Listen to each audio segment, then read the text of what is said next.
ये तो हुआ कि हमने ह्यूमंस को, ह्यूमैनिटी को दो कैटेगरीज में डिवाइड कर दिया। दो हॉस्टाइल ग्रुप्स हैं जो हमेशा आपस में लड़ते रहेंगे।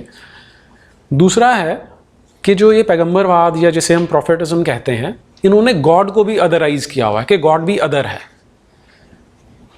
अब ये हमारे देश में लोगों के लिए समझना बड़ा मुश्किल हो जाता है। जब पहली बार मुझे भी किसी ने कहा था कि जिस अल्लाह की वो पूजा कर रहे हैं वो तो कोई अलग है, तो मुझे भी लगा था कि बेवकूफ़ हैं, गलत कह रहे हैं, कि हम नाम अलग अलग ले सकते हैं लेकिन प्रॉपर्टीज़ तो वही वाली है।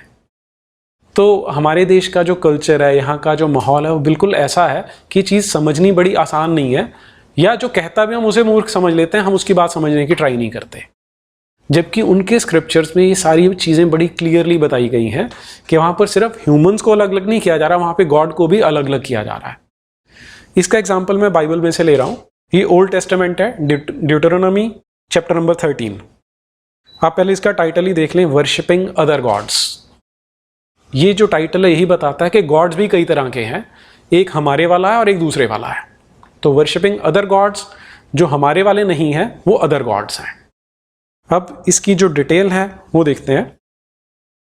If a prophet or one who foretells by dreams appears among you and announces to you a sign or wonder, and if the sign or wonder spoken of takes place and the prophet says let us follow other gods, कि कोई भी आदमी अगर आपको ये कहता है कि हम अदर गॉड्स को वर्शिप करते हैं, तो उसके साथ करना क्या है? That prophet or dreamer must be put to death. जो आपको सिर्फ ये इतना कहता ही है कि आओ हम किसी और गॉड की पूजा करते हैं, उसको आपने जान से मार देना है। This is the kind of differentiation जो नेचुरल और प्रोफेटिक रिलीजन्स के अंदर आती है। इसी चैप्टर में इसके आगे चलते हैं। If your very own brother or your son or daughter or the wife you love or your closest friend secretly entices you saying let us go and worship other gods, तो आपके घर के लोग हैं जिनसे आप बहुत प्यार करते हैं, वो कहते हैं कि हम किसी और गॉड की वर्शिप करते हैं, तो क्या करना है? Do not yield to them or listen to them, show them no pity, do not spare them or show them no pity, do not spare them or shield them, you must certainly put them to death।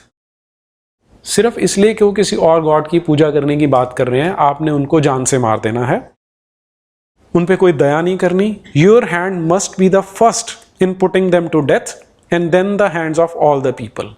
सबसे पहले तुम उनको मारोगे, उसके बाद कोई और ये मारने का काम करेगा। स्टोन देम टू डेथ, पत्थर मार मार के उनको मार देना है। क्यों मार देना है? Because they tried to turn you away from the lord your God.